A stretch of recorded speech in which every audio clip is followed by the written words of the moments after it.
UFC Fight Night Grasso versus Shevchenko 2 is this weekend. I'm going to give you a full card prediction breakdown of all 11 fights on this card.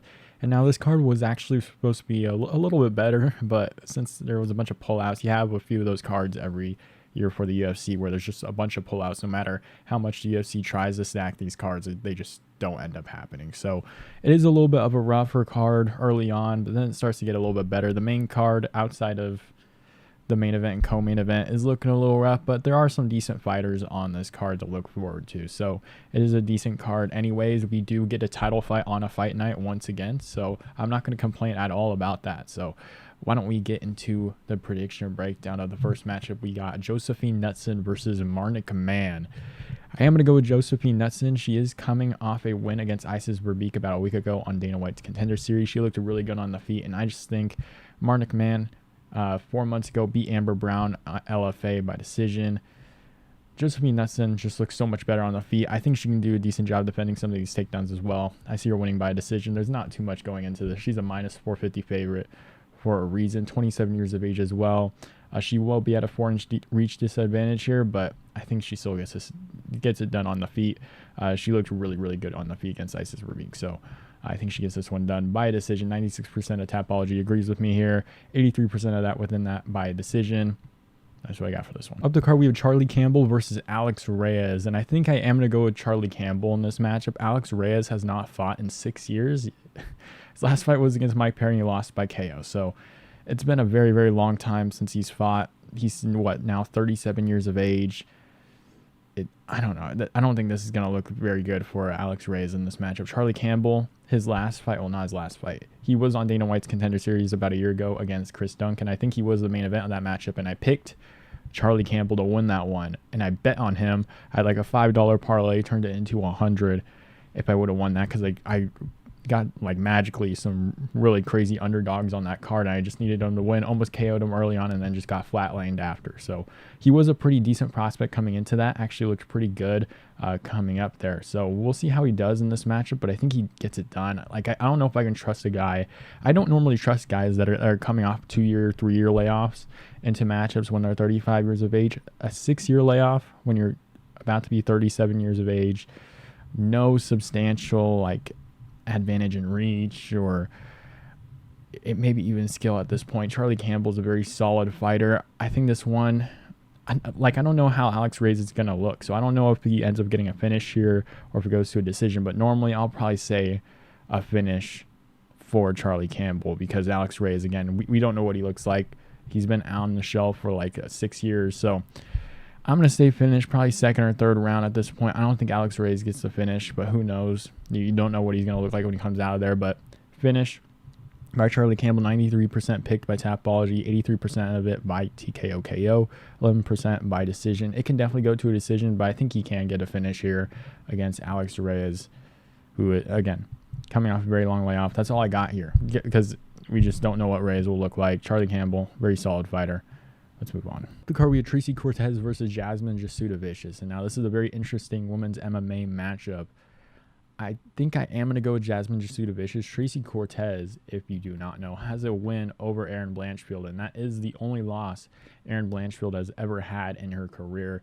I believe Tracy Cortez did take her down and control her for like a round or whatever, but did look pretty decent in that fight. It was a split decision victory herself, so it was a pretty close fight. But she hasn't fought all that often in her career. A year and 3 months ago, about a year before then, and then 6 months. So it's just, especially recently, she hasn't been the most active. A year there as well. Again, not the most active of fighters, but Jasmine Jasudavicius coming off a good win against Miranda Maverick, where she looked extremely impressive, absolutely dominated her in the grappling and on the feet, and just looked kind of unstoppable. She is on the older side in this matchup, 34 and a half years of age, 29 years of age for Tracy Cortez. And again, she has taken a longer layoff here.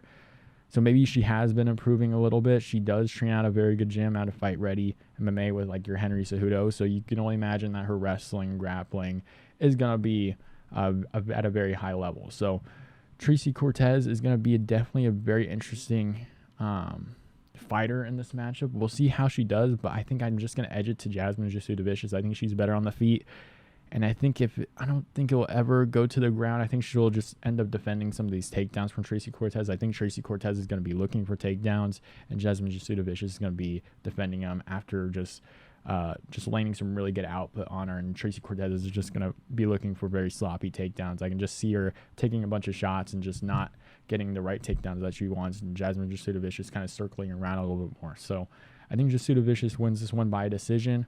Again, a very interesting matchup. We'll see what Cortez looks like. People are taking Cortez 67% in this matchup, which is very interesting. We'll see. Again, very close matchup, but 33% for Jasmine Jasudavicius, 88% by decision. I do like Tracy Cortez, but I don't know. Jasmine Jasudavicius has just been looking very impressive recently, so I don't know if I'm going to take her in this one. We have Edgar Chairez versus Daniel Lacerda. I'm going to go with Edgar Chairez. He looked really impressive against Tatsuro. I believe he took that one on short notice. He was supposed to be on Dana White's Contender Series, but again, got taken in on short notice. I don't remember who Tatsuro was actually supposed to fight before taking on Edgar Chairez, but Edgar Chairez, I think, ended up dropping Tatsuro a couple of times and made it very close on the ground in that fight as well. I believe he probably arguably could have won that fight, and I do rate Tatsuro pretty highly in the flyweight division. He's still very young. I don't rate his stand-up very highly at all, but grappling I do. So Chairez kind of hung in there a little bit. Possibly could have been submitted, I think, after like round 1 or 2 off the top of my head if it went a little bit longer, but hung in there, landed some really good shots, arguably could have won that fight, made it super close. But Daniel Lacerda doing quite the opposite. I guess he looked pretty impressive early on against CJ Vergara. Vergara ended up winning by KO later on. Victor Altamirano ended up losing by KO there, which is a very interesting loss to have against Victor Altamirano. You don't think he would end up KOing someone, but he did against Daniel Lacerda. Lost to Francisco Figueiredo, who I don't even think is in the UFC, by knee bar about a year and 3 months ago, and then lost to Jeff Molina by KO. So I think Daniel Lacerda maybe makes this one interesting, but I think Edgar Chairez may possibly takes him down on the ground and then submits him due to like a rear naked choke or something. Maybe lands some really good shots on the feet and then ends up taking down Lacerda, because Lacerda does have some really good output and he does make fights very interesting just by his style. But I am going to have to go with Edgar Chairez. I think he has looked a little bit more impressive. We'll have a 2-inch reach advantage in this matchup. 89% of Tapology is picking him here. 58% by TKO KO, 19% by submission, and 17% by decision. I think he can probably get a submission here. Edgar Chairez kind of hung in there a little bit with Tatsuro on the ground, looked pretty impressive. I think he actually looked pretty solid on the feet as well. So I think maybe he hurts Daniel Lacerda and that ends up jumping on him and getting the submission.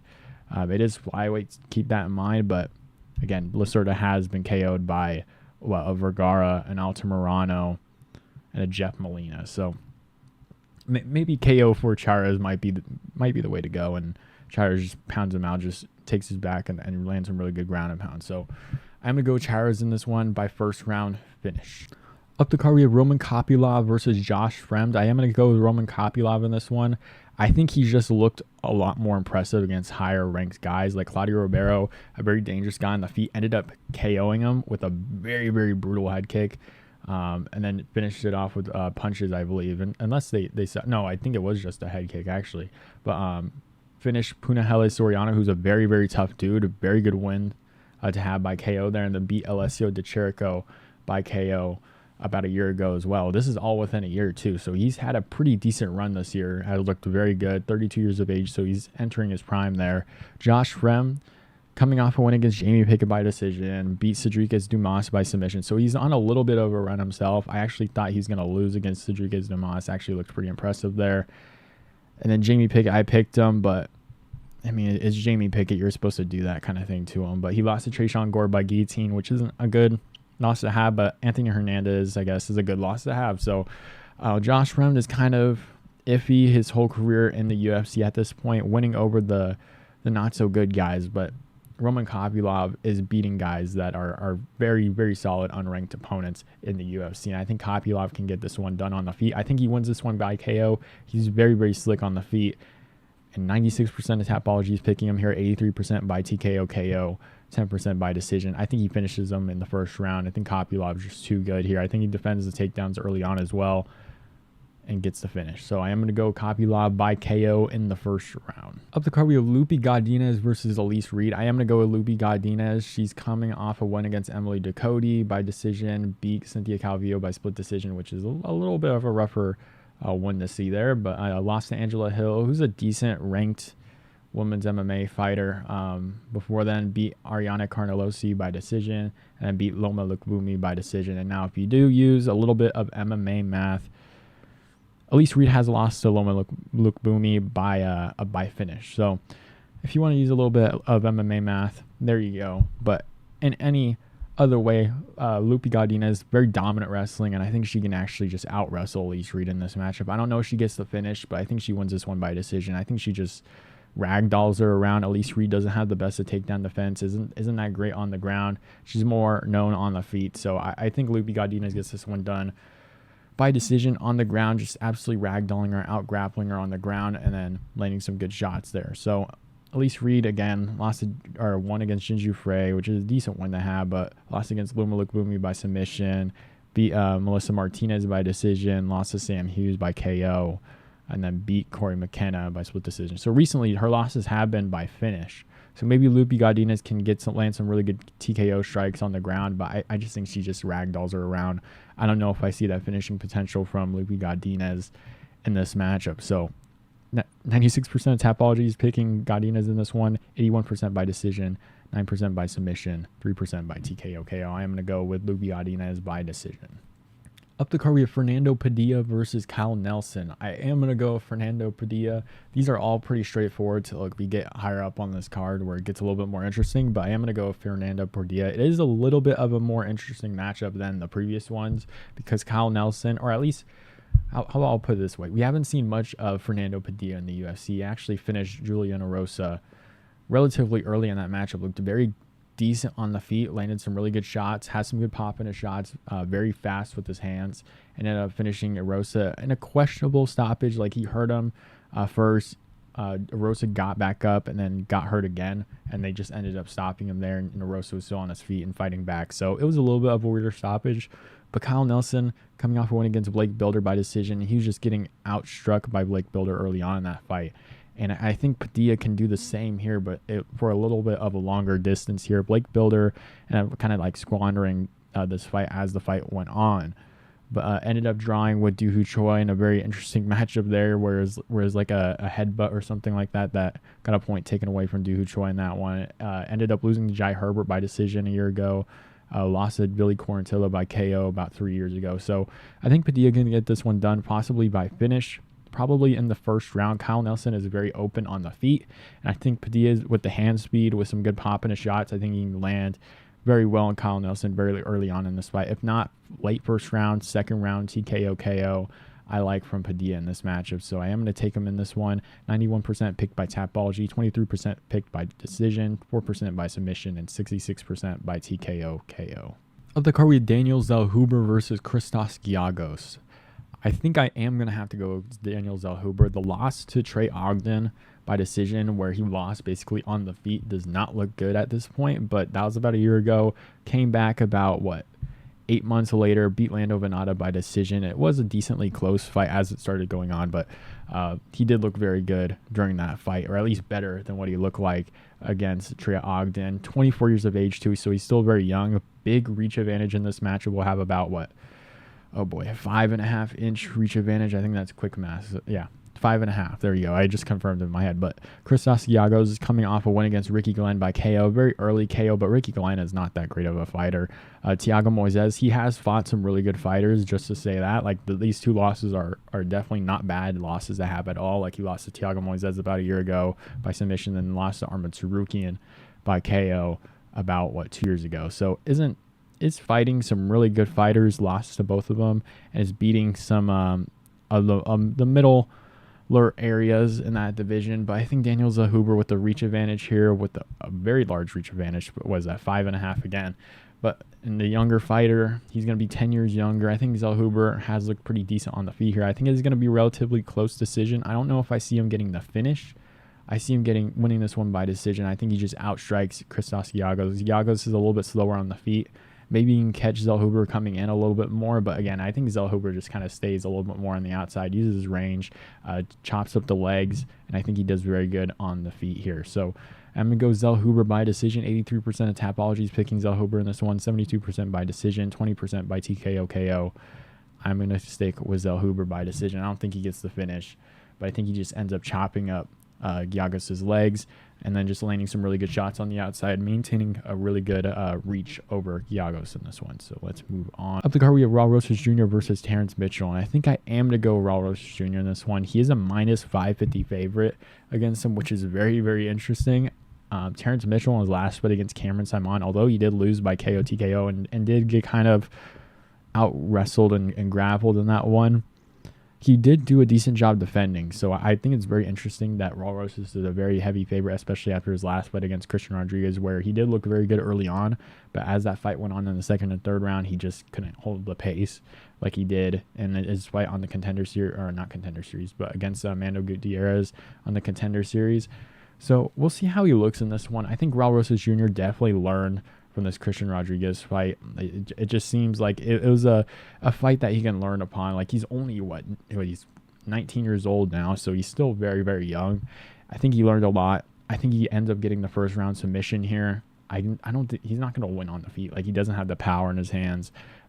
He's not as developed on the feet yet, but again, he's a very skilled grappler. We'll see how he does here. I think he is going to make some improvements. I think from what I can interpret from Raul Rosas as a person, it seems like he'll definitely be improving here. I don't think he's a dumb guy. He's been training with a lot of good camps as well. I've seen him going around. I think he trained a little bit with Serra-Longo or whatever. So Raul Rosas Jr., I think does get the first round submission here. Tapology is picking Raul Rosas Jr. here, 89%, 77% by submission, 13% by decision. I think, again, Rosas, just grappling will be too much. I think he probably just ends up getting a body lock, hops on the back real quick, and then Terrence Mitchell just tries to fight it off. If not, this might just go to the second round, honestly, and Raul Rosas gets the submission there. So either of the first couple early rounds here, I can see Raul Rosas winning, but I just don't see it going into the later rounds by decision.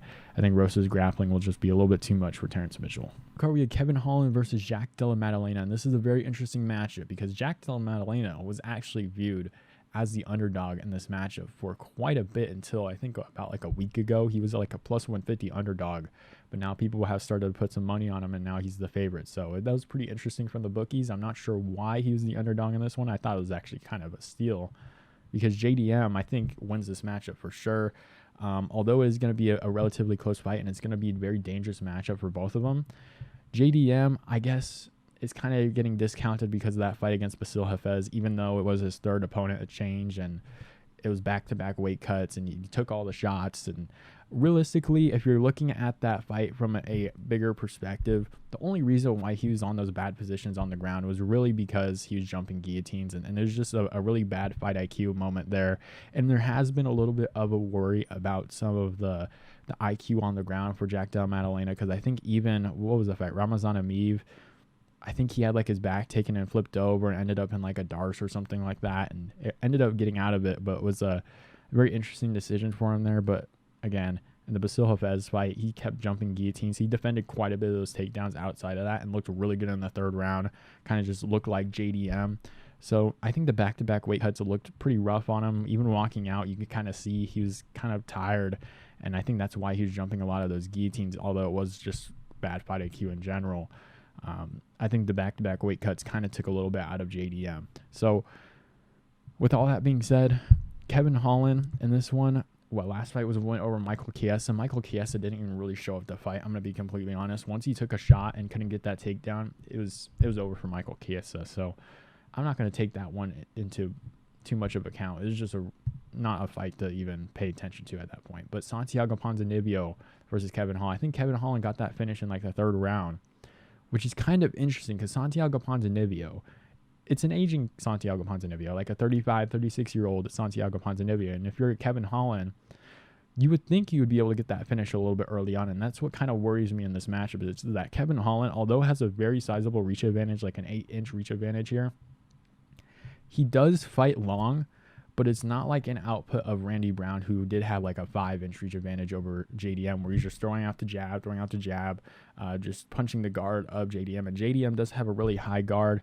And although Kevin Holland is a very unique striker, where he is able to hit guys at weird angles, and maybe he can catch JDM here because of the length and the power in his hands, he's just a very weird striker. Like, he does like this weird like jump into like some of these punches that he does throw.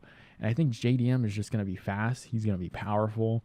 And I think he's going to throw in combinations, which is going to be really different from what Kevin Holland is kind of not necessarily used to, but what Kevin Holland does. Kevin Holland does have a really good reach, but I really feel like it's not like a Randy Brown using his reach, where he just jabs, like leg kicks, and like uses like kicks in general to keep a good distance. It's not necessarily like that with Holland. I think because Holland is a much bigger guy here, his body's going to be a really big target in this matchup. I can see JDM just absolutely ripping Kevin Holland to the body, and maybe possibly getting a late first round TKO or a second round TKO, where he's just destroying the body of Holland and then working up top as well. And JDM has some nukes in his hand. People will talk about the grappling and the wrestling of Holland. I don't think he takes down JDM. JDM, again, really good takedown defense, and a lot of times, like I said before, he's jumping guillotines to get on the ground there. So I'm not too worried about JDM's takedown defense in this matchup. I'm more worried about on the feet, and an 8-inch reach advantage is quite a bit, but JDM's still a younger guy. He is taking this one on like a 1 month's notice. Same thing with Kevin Holland, though, especially after back-to-back weight cuts. That might be a little bit interesting, but I think JDM still gets this one done. Good chin. Second round TKO is probably what I'll go with. Early second round or late first round TKO. I think he just destroys the body of Kevin Holland. Ends up just backing him up against the fence. I don't think it'll be like Randy Brown, where it'll just catch Randy Brown as he's circling out. But I think it's going to be more of Kevin Holland just not having the output as a Randy Brown, and JDM just destroying the body of Kevin Holland, just working more towards tiring him out there, rather than a pretty good chin and Kevin Holland himself, as you saw in like the Wonder Boy matchup. So I'm going to pick JDM by TKO here. Kevin Holland's still pretty young. Again, 8-inch reach advantage, which is pretty interesting, but it is pretty split on Tapology. I don't know why it's so split. I guess it is, again, a very dangerous matchup, but JDM's looking for titles. Kevin Holland is more looking for very fun fights that are against guys that will fight with him on the feet. So I'm taking JDM by TKO. 52% of Tapology is picking him here. 41% by decision. 50% by TKO KO. I'm going to go with a second round TKO. I don't know. Kevin Holland's a very durable guy, and he's a very tough dude, so I don't think he gets finished in the first. But if anything, it'll probably be like a late second, maybe third round finish. I'll actually go with second round TKO. I think the body work will just be a little bit too much, and we'll see Holland all tire out a little bit more, and it will just be a little bit more open on the feet as that body gets worked as the fight goes on. So I'm going to go with JDM by finish, second round TKO. People are taking Holland by finish as well. I think JDM's a pretty durable guy. Submission would be kind of interesting. Maybe he does lock up a Darce on Jack Della Maddalena, but I don't see JDM shooting. I don't think Holland shoots in this matchup. He's the taller guy, so it is going to be a harder time to shoot on I don't want to say smaller guy, because he is 5'11", and JDM is still like a bigger dude as well. So it's going to be really weird if Holland shoots for takedowns, because he is going to have to get lower, and I might leave him open for some punches and an uppercut or some more body work from JDM. So we'll see how that goes. I don't think he wrestles JDM in this matchup, but if anything, if Holland wins this one, I think it'll probably be by decision. So I'm taking JDM by finish, by TKO in the second round. Up the card, we have Alexa Grasso versus Valentina Shevchenko 2. And I'm actually very, very 50-50, like extremely 50-50, to the point where I just don't know who's going to win. Like, normally when I say fights are like 50-50, I'm like, okay, maybe I can edge it to this person. Like, this person has a little bit of an advantage, but like I can also see like this happening too.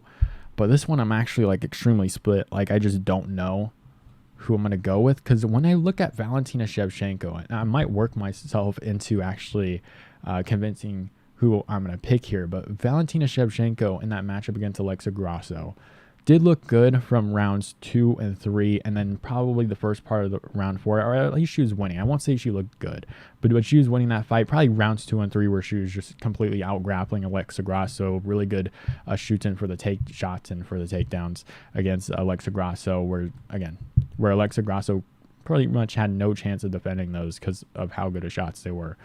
But in the first round, Alexa Grasso won that round based off of damage. I think she hurt Shevchenko. And I noticed as well on the feet, although Shevchenko did win those rounds in 2, 3, and 4, the shots that Grasso was landing were kind of getting the attention of Shevchenko. Like when she was landing clean, it wasn't rocking her, but it did kind of make like a little bit of a slight reaction out of Shevchenko. So I think that is a little bit worrying coming into this matchup, especially a 35-and-a-half-year-old Valentina Shevchenko.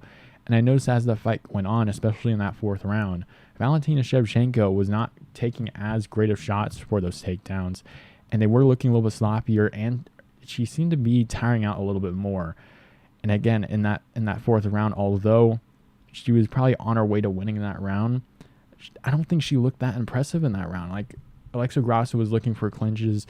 She was defending the takedowns a lot better. She wasn't making mistakes on the feet. Like she was landing some good shots there. She wasn't opening herself up for takedowns from Valentina. I feel like, although I have heard people say that Shevchenko can learn more in this matchup after the first matchup against Alexa Grasso, I think Alexa Grasso can, because Alexa Grasso looked, or at least was landing some decent shots on Shevchenko, and the power did seem to get really good attention out of Shevchenko in that match. And I think if anything else, as that fight went on, Grasso looked decent in the takedown defense, and although she did kind of capitalize off a mistake from Shevchenko with the spinning back kick to the body that kind of just put Shevchenko off balance, and Grasso was able to jump on her back.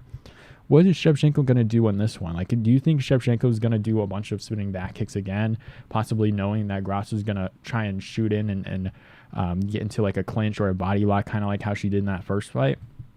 Like, what do we think Shevchenko is going to do there? And if she doesn't, how is she going to maintain distance? Because I think Shevchenko is going to probably be staying on the outside in case Grasso does try to shoot for a takedown and work off the fence there. But if anything, Shevchenko will probably be looking for takedowns.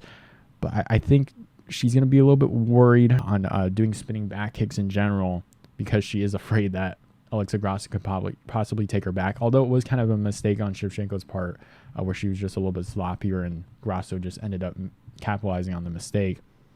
I think Grasso will probably win this one by a very boring decision. Like if anything, I can see her like clinching Shevchenko in this matchup, keeping it very basic on the feet here, not pushing or pressuring forward as much. I think Valentina will probably be having to do most of the work here on the feet, because I don't think Grasso is going to overexpose herself to where she can get taken down on this matchup. And I think Grasso can learn quite a bit from that first matchup that she did have against Valentina Shevchenko. But I could be completely wrong here, because Valentina can definitely come out here much more improved.